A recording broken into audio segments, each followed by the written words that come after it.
네, 우리를 확 깨우는 씩씩한 찬미 부르셔서 감사합니다. 미리 말씀을 못 드렸음에도 불구하고 또 순종하는 마음으로 준비해 주셔서 감사하게 생각합니다. 우리 다음 안식일에는 오늘은 남자분이 했으니까 다음 안식일 여집사님들이 준비해 주시면 감사하겠습니다. 네, 자, 우리 다음 세대 사역을 위한 40일 기도 여정에 함께 해주신 우리 성도님들 감사드리고요. 40일 동안 7번의 안식일 설교는 이 주제와 관련돼서 말씀을 드리겠습니다. 오늘 제가 드릴 말씀의 제목은 내 아들들과 딸들은 오겠고, 내 아들들과 딸들은 오겠고, 이런 제목으로 말씀을 드리겠습니다. 우리는 살아가면서 우리의 근본적인 존재, 삶의 목적, 이런 문제에 대하여 자신에게 질문하면서 살아갈 필요가 있습니다. 어떤 일에 함몰되다 보게 되면은 근본을 놓칠 수가 있습니다. 그리고 내가 왜 이걸 하고 있는지 모를 때가 있습니다. 그렇기 때문에 우리 예수 믿는 사람들은 이 일이 내가 왜 하고 있는지, 나는 왜 오늘 존재하고 있는지, 내 삶의 근본 목적은 무엇인지, 그리고 하나님이 정말 좋아하고 하나님을 기쁘게 할 수 있는 일은 무엇인지 자꾸 생각하면서 살아가야 정로에서 이탈이 안 됩니다. 자, 어떤 분이 여기 휴 무어헤더라고 하는 박사님이 사람들에게 이렇게 인생의 근본 문제에 대하여 질문을 했는데, 그 질문의 대상자들은 교수, 학자, 철학가, 굉장히 유명한 사람들에게 질문을 했습니다. 무슨 질문을 했는가? 이 책 제목도 그렇듯이 삶의 의미에 대하여 질문을 했는데, 당신의 삶의 목적이 무엇입니까? 이 질문을 했습니다. 당신의 삶의 목적이 무엇입니까? 250명의 사람들에게 설문을 돌렸습니다.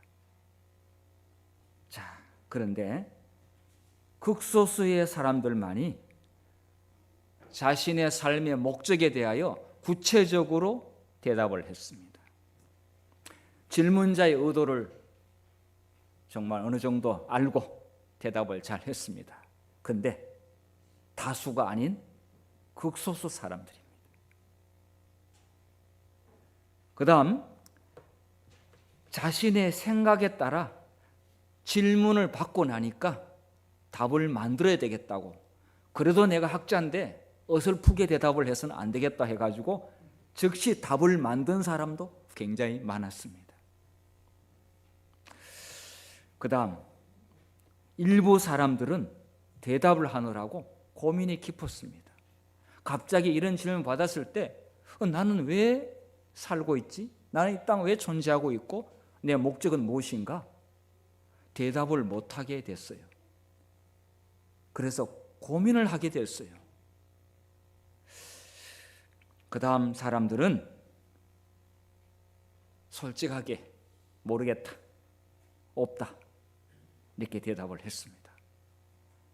사실 좀 충격적이지 않습니까? 대단히 유명한 사람들입니다. 일부 학자들은 답을 발견하면 자기한테 좀 알려달라고 하더래요. 철학가, 교수, 학자들, 이런 유명한 사람들이 내 삶의 목적이 무엇인지 답을 하는 사람들은 극히 소수에 불과했습니다. 여기 앉아 계신 분들에게 제가 이 똑같은 질문을 한다면은 여기 제일 앞에 나와 있는 극소수 사람들만이 구체적인 대답을 했다라고 했는데, 혹시 이러한 정도의 대답을 할 수 있겠습니까? 네, 하늘나라 가는 것은 이 질문자가 원하는, 그건 다 원하는 것이죠. 예수 믿는 사람은 그냥 기본이고, 내가 이 땅에 살고 있는 동안 하늘나라 가기 위해서는 무엇을 해야 되는지에 대해서 목적을 이야기해야 됩니다. 40일 기간 동안 우리는 다시 한번 이것을 제자리로 찾아가는 일을 하겠습니다. 왜냐하면 이것은 내가 그냥 즉흥적으로 만들거나 내가 그냥 좋은 말을, 이건 참 좋은 말이다, 그렇게 내놓은 것이 아닙니다. 그건 정직하지 못한 것이죠. 나는 어떤 일에 가장 많은 것을 투자하고, 난 어떤 일에 가장 관심을 많이 가지고 있고, 나의 가치관이 무엇인지 그것이 돼 있는 사람은 그냥 쉽게 나옵니다. 제가 자주 질문했죠. 혹시 가장 지금 중요하다고 생각하는 게 무엇이냐고. 주로 이제 연초에 새해 인사하게 될 때 물으면은 상당수의 재림 교인들이 대답을, 제가 원하는 대답을 하지 못합니다. 왜 그러냐? 그렇게 살지 않았기 때문에 그렇습니다. 주로 나오는 대답은 그냥 건강하고 자녀들 잘 되기를 바란다. 이것은 이방인들도 하는 이야기고, 모든 세상 사람들이 다 그 정도는, 그런데 그것은 구체적인 삶의 자신의 목적이라고 할 수가 없습니다. 그는 전부 다지요.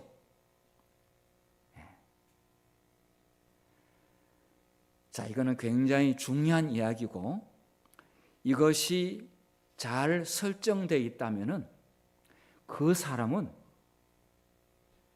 정말 인생을 값지게 사는 겁니다. 그 사람의 삶의 질이 다릅니다. 그가 무슨 일을 하든지 삶의 질이 다릅니다. 그래서 이 헤어 무드 박사님이 이런 질문을 다 모아가지고 책을 만들었는데, 바로 이 그림에 나오는 이 책입니다. The Meaning of Life.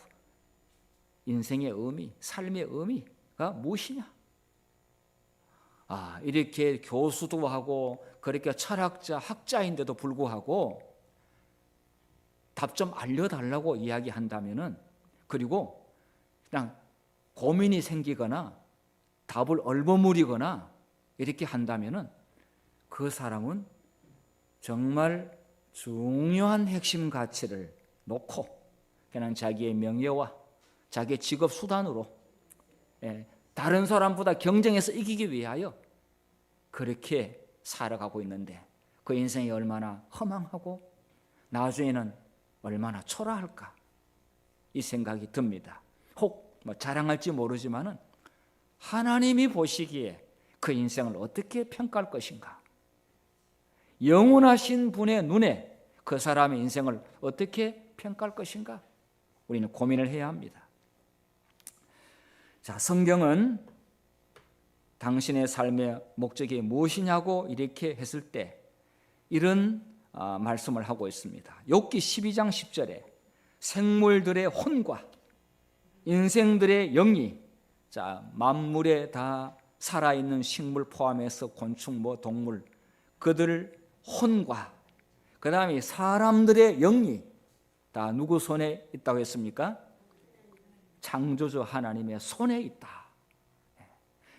왜냐? 그분께서 만드셨기 때문에.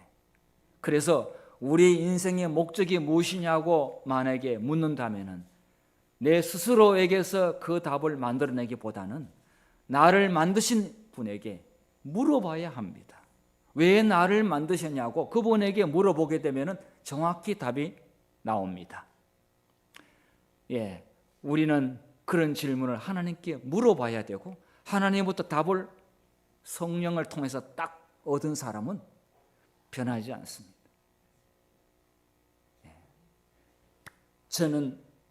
저도 젊은 청년 때 그런 사람이 못 되었습니다. 보여주기 위한 것, 남과의 경쟁에서 뒤지지 않으려고, 그리고 망신 안 당하고 창피 안 당하고. 그런데 제가 예수님을 만나고 난 다음에 하나님의 은혜에 너무 감사해서 저는 딱 정했습니다. 그 당시 저는 제가 군대 이제 제대 며칠 앞두고 있었던 그런 당시였습니다. 군인 정신이 충만해 있었죠. 그냥. 그래서 항상 우리의 머릿속에 의식든 무의식든 잠재되어 있는 생각이 뭐냐면 조국이 나를 부르면 언제든지 한 몸을 불사른다. 이런 정신이 머릿속에 차 있기 때문에 명령만 내리면은 우리는 한 번 사나이 한 번 죽지 두 번 죽냐 이렇게 차 있었는데, 자 기도를 해보니까 그보다 더 중요한 게 있더라고요. 나를 위하여 귀한 몸을 보내신 하나님의 아들 예수님을 위하여 이 한 몸을 바치자. 그러면 무엇을 하면 좋겠는가? 일주일 동안 정말 한 달 동안 기도하다가 어차피 이 땅에서 짧은 인생 한 번 죽는데 이 생명을 무엇을 위하여 사용할 것인가? 저는 그때 목사로서의 자질과 기질과 달란트 하나도 없는, 정말 그런 것에 대해서는 전혀 거리가 먼 사람이었지만은 하나님의 은혜를 생각할 때 너무 감사해서 저는 딱 정했습니다. 이 한 몸을 교회를 위하여 바치리라. 한 번도 변하지 않았습니다. 저는 돈 벌지 않는 이 비즈니스 하지 않는 것에 대해서 너무 감사하고, 그리고 우리 하나님 몸 대신 교회를 위하여 나의 모든 것을 바치는 것이 저는 너무 감사하고, 부족한 저를 불러주신 것에 대해서 저는 오로지 충성으로 보답하는 길 외에는 없다. 그래서 한 번도 뭐 사표를 써야 된다라든지, 한 번도 내가 이건 내가 그만둬야 됐다라든지, 추워도 꿈에도 그런 생각해 본 적이 없습니다. 아무리 힘들어도 그러면 정면 돌파. 자, 그래서 다 그분의 손에 있기 때문에 우리는 우리 인생의 삶의 목적에 대해서 하나님께 초점을 맞추어야만이 제대로 답을 얻을 수가 있습니다. 로마서 8장 6절에 자, 이 성경 말씀은 쉬운 성경에 있는 말씀인데요. 자, 한번 같이 읽어보겠습니다. 시작. 자신에 대한 집착은 죽음에 이르게 하고 하나님께 집중함은 열렸고 광대하고 자유로운 삶으로 인도한다. 자기에 대한 집착으로 대부분 다 살아가고 있어요. 그런데 그것의 끝은 죽음에 이르고, dead end, 사망의 끝이고, 그런데 하나님께 집중하는 것은 여기 보니까 오픈되어 있고, 그 다음에 광활한 우주 세계를 향하여, 그리고 자유로운 삶으로 우리를 인도한다.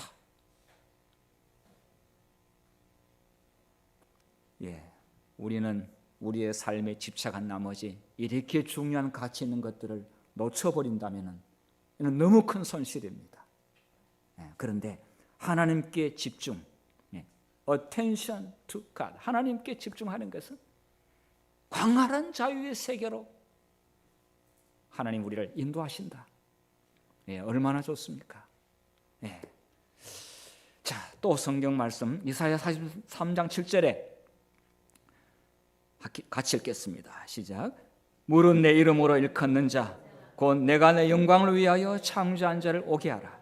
그들을 내가 지었고 만들었느니라. 내 영광을 위하여 창조한 자를 오게 하라. 내 아들들과 내 딸들, 그들의 삶의 목적이 무엇인가? 하나님의 영광을 위하여 오게 하라. 그들을 내가 지었고 만들었다. 지은 분이 생각 없이, 전지전능하신 분이 아무 생각 없이 내 아들 딸들을 만들었겠습니까?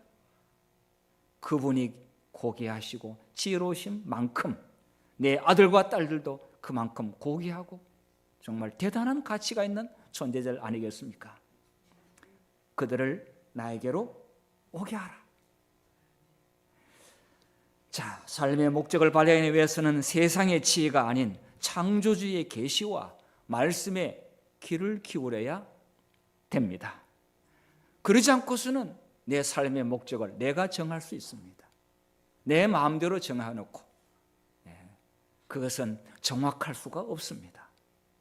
창조주 만드신 분의 계시를 통해서 그리고 거기에 귀를 기울임으로 우리는 삶의 목적을 발견할 수 있습니다.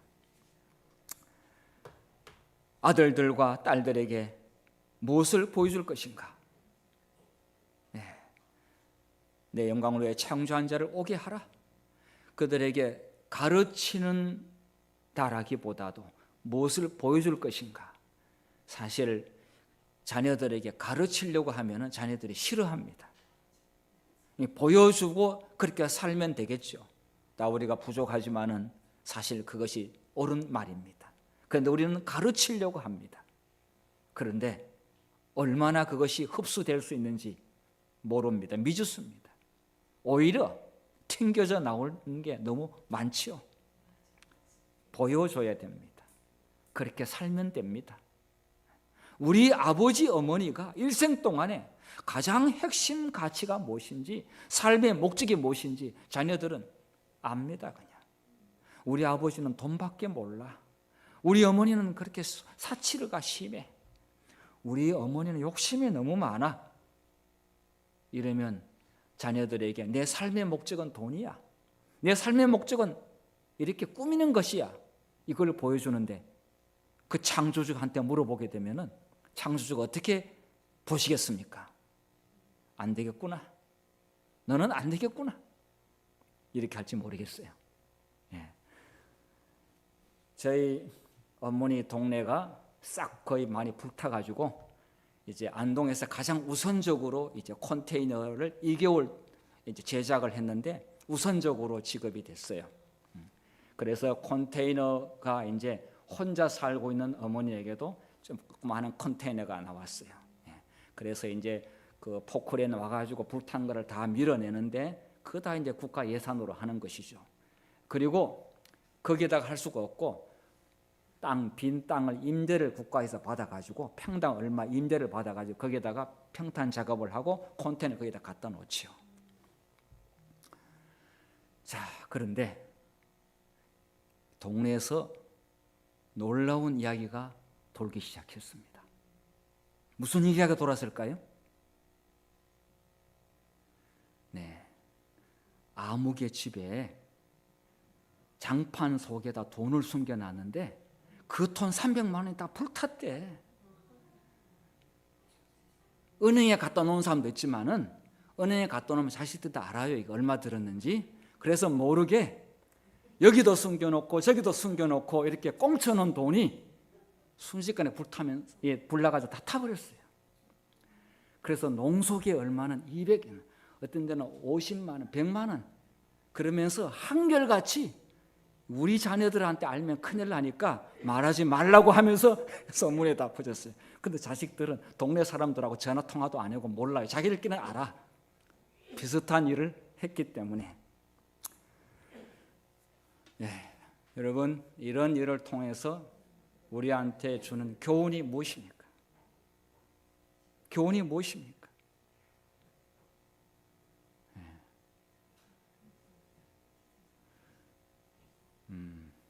저희 어머니는 어떠했는지. 저희 어머니는 그 손자 이제 우리 아들이 이제 지난 월요일 날 졸업을 했는데 미국에는 졸업식 하는데 한국인 졸업식 한다고 돈 안 받아요. 근데 미국은 졸업식 한다고 또 돈을 또 수십만 원 받아요.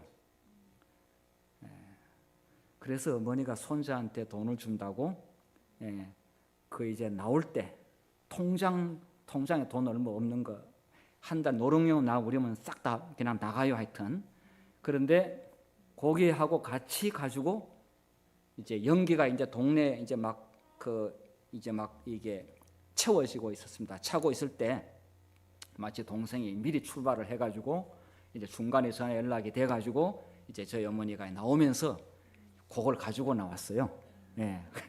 불 안 탔어요. 근데 장판 속에 이렇게 숨겨놓은 사람들은 당황하게 되면은 그 생각이 안 나는 거예요. 이게 여러분 조금 우리가 재미있을 수도 있고 때로는 좀 안타까운 이야기도 될 수 있지만은 우리는 거기에 넣지는 않았지만은 혹시 우리가 금방 사라져 버릴 것에 혹시 우리의 일생을 거기다 집중 투자해서 그렇게 살고 있지는 않는지 우리는 하늘 가는 백성으로서 한번 잘 생각할 필요가 있습니다. 곰곰이 좀 생각해 볼 필요가 있습니다. 사실 통장에 있어도 나 죽으면 뭘 해? 다 그거 내 거 아니고 엉뚱한 사람이 가가지고 그것도 잘 되는 게 아니에요. 거의 다 방탕한데 사단의 계좌에 들어가는 거, 자기가 애써 번 돈이 아닌 것은요 거의 다 마귀의 산업을 번창하는데 쓰이게 돼 있습니다.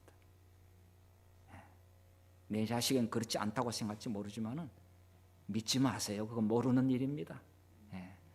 자, 인생의 목적이 무엇인지 우리는 보여줘야 되는데 정말 그거는 부모의 삶의 가치, 모습을 통해서 딱 한마디로 정리되어야만이 그게 제대로 전달된 겁니다.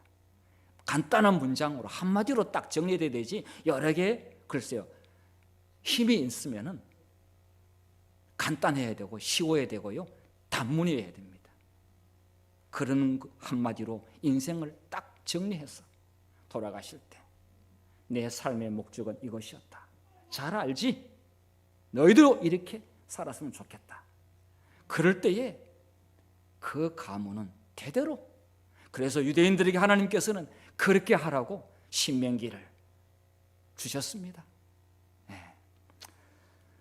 자, 인생의 핵심 가치가 무엇인지 여기에 어른들이 많이 계시는데 우리는 40일 기도 끝난 다음에 정말 이것만큼은 내가 40일 기도에 하나는 꼭 정리하고 가야 되겠다 이런 마음으로 정말 잘 기도하시면서 가치를 남기셔야 되겠습니다. 아까 이사야 43장 7절에 말씀했듯이 내 영광을 위하여 창조한 자를 오게 하라. 내 딸들과 아들들을 오게 하라. 그들은 네 것이 아니고 내가 너에게 잠시 맡겼다. 내 자녀가 내 아들이고 내 딸들이다. 그렇기 때문에 반드시 내가 맡겨놓은 내 자식들에 대하여 너희가 나중에 내가 책임을 너에게 묻겠는데 그때 대답할 말을 준비하라. 이거는 굉장히 중요한 이야기입니다.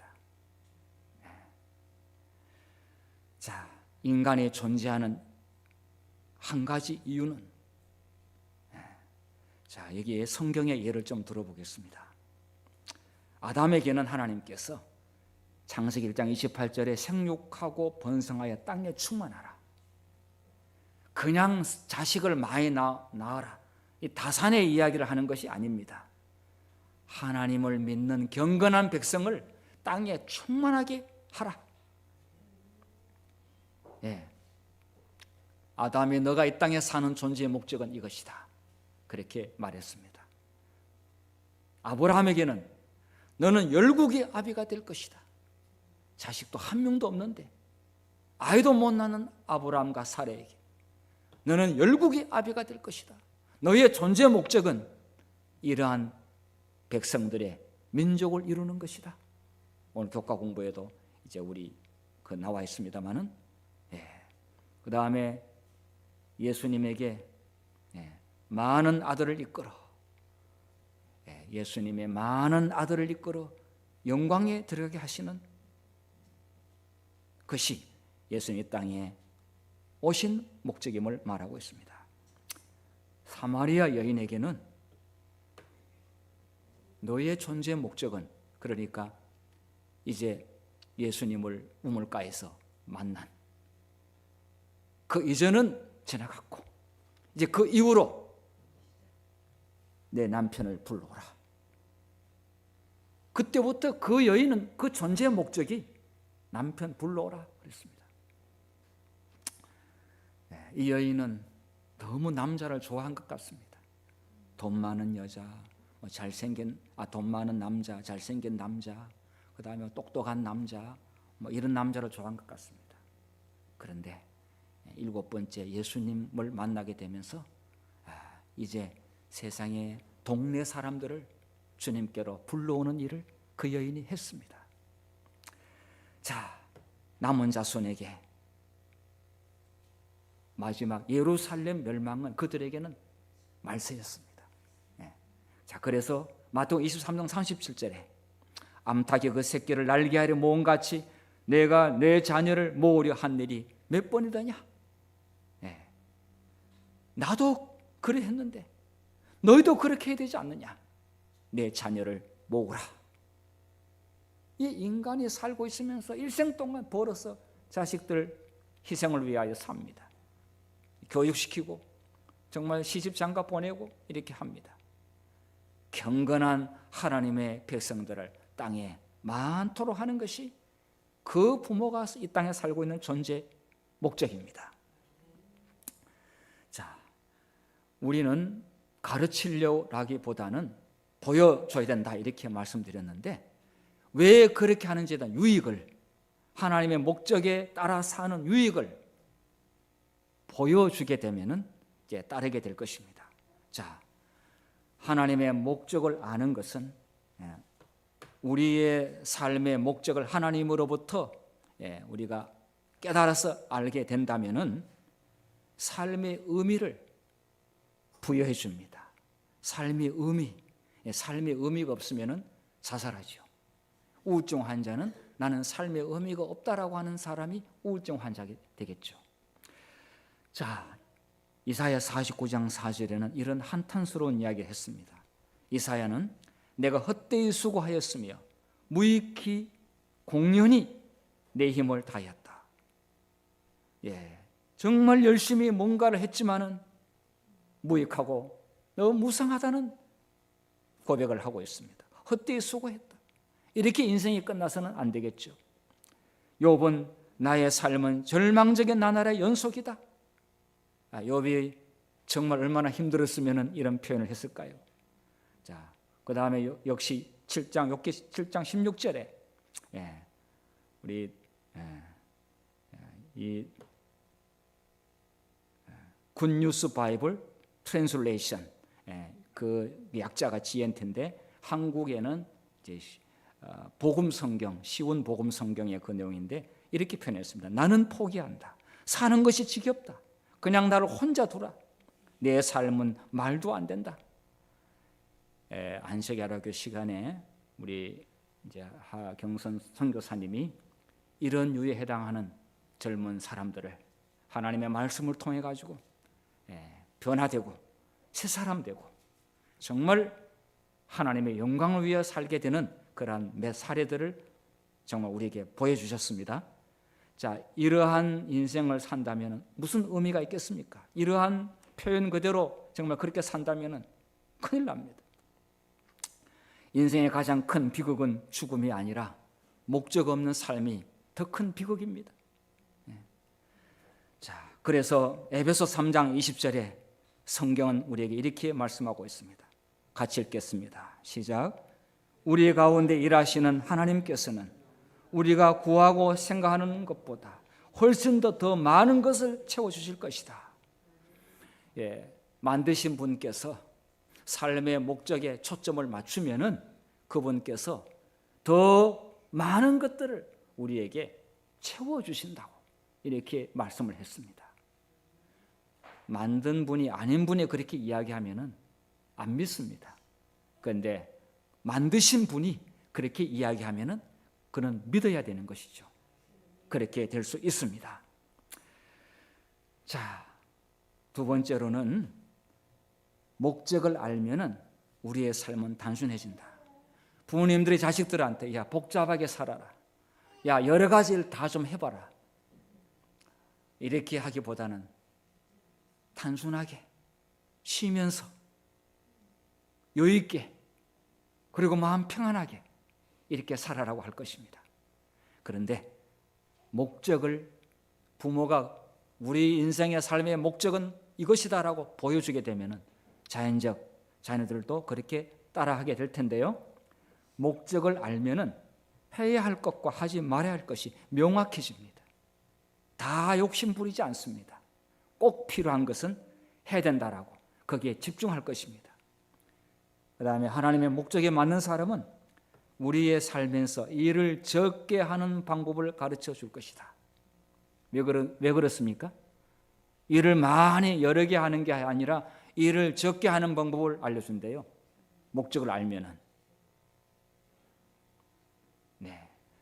목적에 초점을 맞추게 되면 목적이 안 맞는 것들은 눈에 안 보입니다.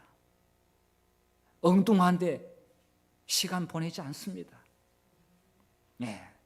그래서 일을 적게 하는 방법을 가르쳐 줍니다. 얼마나 지혜롭지 않습니까? 많이 한다고 그래가지고 많이 얻는 것도 아닙니다. 혹시 일을 많이 해가지고 뭔가 좀 트로피를 몇 개 받았다고 합시다. 예, 몸만 가져가지고 죽으면 무슨 소용이 있겠습니까?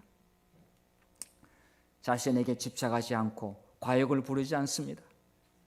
예, 이것이 바로 단순한 삶의 유익한 점이죠. 자, 잠언 13장 7절에 메시지 성경은 이렇게 말씀하고 있습니다. 같이 읽겠습니다. 시작. 남에게 보여주는 삶은 공허한 삶이다. 평범하고 단순한 삶이 풍성한 삶이다. 예, 제가 교회에서 목회하면서 가장 좀 힘든 부분이 뭐냐 하면은 뭐 능력이 없거나 뭐 모자라 이거는 아무 문제가 되지 않아요. 그런데 왜 목사님이 내 자존심을 건드렸냐 이거예요. 내를 왜 망신 줬냐 이거예요. 그런데 본의 아니게 주는 경우도 있고요. 본인이 그렇게 생각하는 거 어떡합니까? 그런데요, 예수님을 믿고 하나님에 딱 초점이 맞춰진 사람은 그런 거 아무 문제가 되지 않습니다. 남이 어떻게 나를 생각하는가 그거 중요하지 않아요. 남이 그렇게 생각하지도 않는데 본인이 그렇게 생각을 하고 과대 망상증에 걸려 있고 확증 편향에 걸려 있어요. 아닌 것에 거기다가 진짜라고 우기는 거예요. 그게 확증 편향이라고 그래요. 자, 예수님을 마음 가운데 모신 자들은 남이 나를 어떻게 생각하고 내 평판에 대해서 이런 거 그렇게 의미 부여하지 않습니다. 예. 자, 이사야 26장 3절 이렇게 말씀했습니다. 역시 쉬운 성경의 내용을 한번 보겠습니다. 읽겠습니다. 시작. 주님, 당신의 목적을 굳게 지키고 당신을 신뢰하는 자들에게 완전한 평화를 주십니다. 하나님의 목적에 딱 초점이 맞춘 사람은 사실은 마음에 평안이 있습니다. 여기 보니까 여기 영어로 perfect peace. 야, 이 사람이 이게 생각한다고 얻어지는 게 아닙니다. 이거는 하나님으로부터만 얻을 수가 있습니다. perfect peace. 그리고 자, 그런 어떤 사람이 그렇게 되느냐 하면은 여기에 keep the purpose firm. 확고하게 하나님의 목적을 지키는 자가 perfect peace, 완전한 평화를 얻는다. 그분을 신뢰하는 자, 하나님을 신뢰하는 자인데 걱정이 너무 많다. 그러면 이게 모순이죠. 걱정 없이는 살 수가 없습니다만 만약에 그 사람이 그 걱정을 한다면 그건 기도 제목으로 준 것이라고 생각하고 우리는 하나님께 신뢰하고 그분께 의지한다면 우리의 마음의 짐은 훨씬 더 덜어질 걸로 믿습니다. 자, 여기 다음에 보면은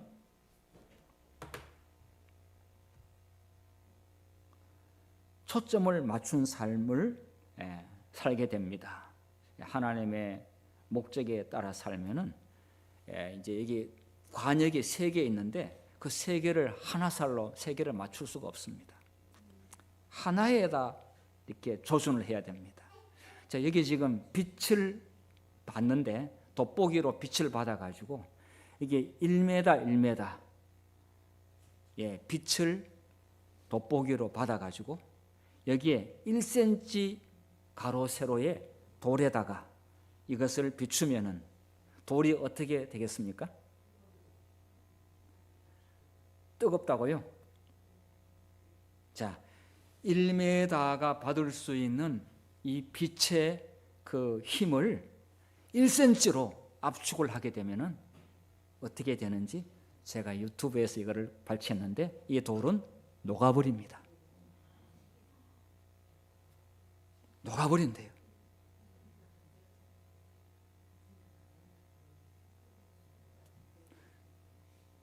달밤은 안 된대요. 달의 빛에는 이렇게 나오면 안 된대요.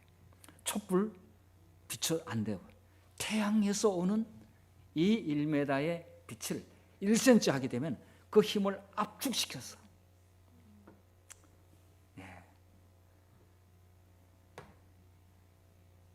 자, 여기는 아빠가 아이를 데리고 돋보기를 가지고 빛을 모아서 이제 낙엽을 태우는 일을 이제 하고 있는데 역시 빛을 모아서 나무에다 초점을 맞췄는데 드디어 연기가 나기 시작하고 이제 낙엽이 탑니다. 이거는 우리가 어릴 때 많이 해본 일이죠. 자, 여러분, 내 인생의 목적을 하나님의 목적에 딱 초점을 맞추게 되면은 강력한 힘이 발생합니다. 강력한 에너지가 나옵니다. 우리가 진작 이렇게 했더라면은 우리 인생은 지금보다 많이 달라졌을 것이라고 생각합니다. 우리는 40일 기도의 목적이 정말 이런 근본적인 문제에 대하여 우리는 질문하고 답을 얻어야 합니다. 나머지는 아무리 수고를 한들 나중에 허망하게 끝나버릴 수 있습니다. 자, 선택적으로 살면은 하는 일이 효율적으로 이루어지며 강력합니다. 우리는 많은 일을 하는 것보다 일의 효율성이 중요합니다. 효과적으로 일을 하는 게 중요하지 않습니까? 여러분, 여기 이분이 비록 그림이지만은 다 알지요. 우리가 아담과 하와죠. 아담과 하와가 이 최초의 인류가 이 부부가 한 곳을 바라보고 있습니다. 한 방향을 보고 있습니다. 자, 만약에 이 부부가 끝까지 한 방향을 바라보고 있었다면 선악과를 먹는 일은 없었을 것입니다. 여인이 다른 쪽으로 눈을 돌리면서 드디어 유혹이 시작됐고 범죄하게 됐습니다. 부부가 그렇듯이 여러분, 우리의 가족이 한 방향으로 바라보고 간다면 그 가족은 대단히 탄탄한 가족으로 만들어지게 되고 그 다음에 하는 모든 일은 반드시 효율성을 낼 것입니다. 삶의 질과 일의 결과가 다릅니다. 자, 이 그림에 보게 되면은 이제 화살을 통해서 관역을 쏘는데, 죄송합니다. 출발할 때는 검은 화살이었는데 관에 꽂힌 것은 황색 화살이라서 죄송합니다만 어쨌든 자, 의미만 전달하겠습니다. 자, 여기 보면은 화살을 보면은 자, 여기에는 이게 약속들입니다. 약속들. 자, 우리는 40일 기도에 중요한 목적이 있는데 요 약속에다가 이제 요거를 이제 고정시켰습니다. 사실 다른 약속도 많이 필요하지요. 또 많이 있습니다. 그런데 우리는 하나에다가 딱 걸어야 됩니다. 하나님의 약속들은 수만 가지입니다. 각자 다를 수 있습니다. 자, 우리는 한 방향으로 교인들이 지금 보고 있습니다. 한 목적을 향하여 지금 쳐다보고 있습니다. 누구를 쳐다보고 있느냐? 하나님을 쳐다보고 있습니다. 그리고 믿음으로 이거 어설프게 당겼다가는 관역 가지도 못하고 중간에 떨어집니다.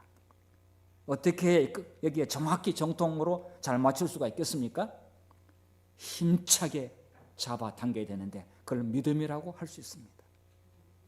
믿음으로 귀 뒤까지 잡아 당겨야 됩니다. 귀 뒤까지. 자, 그래서 하나님의 한 약속을 생각하면서 정확히 시위를 당길 때 정확히 10점 만점짜리 관역에 꽂힐 수 있습니다. 예, 우리 성도님들께서 이번에 이렇게 좀 해주시면 감사하겠습니다. 정통 중앙에 딱 꽂혀야 되겠습니다. 예. 빌립보 3장 13절의 말씀을 보겠습니다. 자, NLT 성경, 자, 같이 읽겠습니다. 시작. 나는 나의 모든 에너지를 한 가지에 집중시키고 있다. 과거를 잊고 앞에 놓여 있는 것을 기대한다. 예. 자, 사도 바울이 얘기했죠. 표대를 향하여 한 방향으로 뒤에 것은 잊어버리고 앞에 있는 것을 향하여 쫓아가노라. 그 말씀을 쉬운 성경으로 했는데 여기 보니까 focus on this one thing, 한 가지에 초점을 맞춘다. 이렇게 했습니다. 거기에 에너지를 집중시키죠. 과거는 잊어버리고 이제 앞에 놓여 있는 것을 향하여 앞으로 나가야 한다. 이런 말씀을 하고 있습니다. 예. 아이고, 이제 이게 인생 거의 다 살았는데 이런 말이 혹시 마음에 와닿지 않을 수도 있습니다만은 며칠 안 남았을수록 몇 년 안 남은 사람일수록 이 말은 더 가치를 바랍니다. 어머니의 한마디 말은 자녀에게 화살같이 꽂힐 수 있습니다. 왜냐하면 그 유언이기 때문에 그렇습니다. 유언은 자식들이 반드시 챙겨야 될 귀중한 말씀 아닙니까? 나를 위하여 모든 것을 희생해서 길러주신 어머니 아버지의 한마디 유언은 반드시 자식들이 새겨드려야 할 말씀이죠. 활동과 생산성을 혼돈하지 말자. 많이 활동한다고 그래가지고 죽도록 일한다고 그래가지고 하나님께서 좋은 점수를 주는 것이 아닙니다. 생산성이 중요합니다. 효율적으로 일해가지고 생산성을 잘 내는 것이 더 지혜롭게 사는 길 아니겠습니까?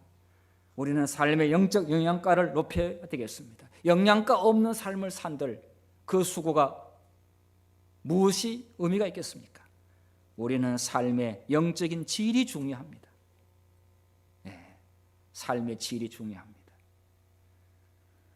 자, 세 번째로는 하나님의 목적에 따라 사는 삶의 유익으로서 목적을 알므로써 우리는 영생을 준비할 수 있습니다. 예, 많은 사람이 이 땅에서 영원한 유산을 만드는데 인생을 다 소비합니다. 이 땅에서. 예, 그런데 이 땅에서는 절대 영원한 유산이 될 수가 없습니다. 예, 다른 사람이 나를 어떻게 생각하는 것이 아니라 하나님이 어떻게 생각하는 것이 더 중요하지 않습니까? 예, 로마서 10장 10절 14절 말씀 읽겠습니다. 시작. 기억하라. 우리 각자는 하나님의 심판대 앞에 서게 될 것이다. 그렇다. 우리 각자는 하나님께 자기 삶에 대한 셈을 해야 할 것이다. 예, 하나님이 이렇게 우리를 부르셔가지고 딱 우리한테 묻습니다. 너가 일생 동안 70년 동안 살았던 삶에 대하여 내가 계산을 좀 해보자. 무엇이 남았는가? 이럴 때 우리가 대답할 수 있어야 되겠습니다. 너는 다음 세대의 사람들에게 무엇을 남기고 떠나는가? 반드시 부모에게 세금을 한다, 계산을 한다라고 말씀하고 있습니다. 두 가지 질문을 구체적으로 하나님께서 하실 터인데 그 첫 번째 질문은 너는 나의 아들 예수 그리스도와 함께 무엇을 했느냐? 이 말은 우리의 자녀들은 예수님과 함께 무엇을 했느냐? 이거 묻는다고 그랬어요. 자, 답 알려주고 이제 갑니다. 시험 칠 때 답을 알려주고 시험을 치는데 이렇습니다. 나의 아들 예수님과 너는 무엇을 했느냐? 그 다음에 두 번째 질문은 내가 너에게 준 것들로 너는 무엇을 했느냐? 내가 시간도 주고 재능도 주고 내가 너에게 에너지와 여러 은사들을 내가 줬는데 그거 어디다가 썼느냐? 라고 묻습니다. 대답해야 됩니다. 대답해야 돼요. 자, 이거 아주 중요한 이야기입니다. 우리는 이 40일 다음 세대 살고 위한 40일 기도회가 이 질문에 대답하기 위해서 우리는 지금 귀중한 시간을 보내고 있습니다. 예수님의 삶의 목적은 무엇이었는가? 아까 읽은 말씀인데요. 히브리서 2장 10절의 말씀 우리 다 같이 읽도록 하겠습니다. 시작. 만물이 인하고 만물이 말미암은 자에게는 많은 아들을 이끌어 영광에 들어가게 하신 이래 저희 구원의 주를 고난으로 말미암아 온전케 하심이 합당하도다. 창조주로부터 온 창조주가 만든 이 귀한 아들들을 영광에 들어가게 하는 일, 그렇게 하기 위해서는 저희의 주를 고난으로 말미암아 그 고난의 대가를 지불하고 그렇게 하셨다는 것이죠. 예수님의 삶의 목적, 우리의 삶의 목적 동일합니다. 이제 마지막으로 이렇게 말씀하고 있습니다. 지상 명령으로서 너희는 가서 모든 족속으로 제자를 삼아. 제자를 삼는다고 그랬는데 우리는 꼭 교회에서 제자를 삼는 일만 생각하고 있는데 가장 중요한 제자는 자기 자녀가 가장 훌륭한 제자입니다. 부모가 하고 있는 오랫동안 해왔던 직업, 가장 훌륭한 제자는 자기 아들입니다. 그걸 물려주는 것입니다. 제자, 자자가 무슨 자자죠?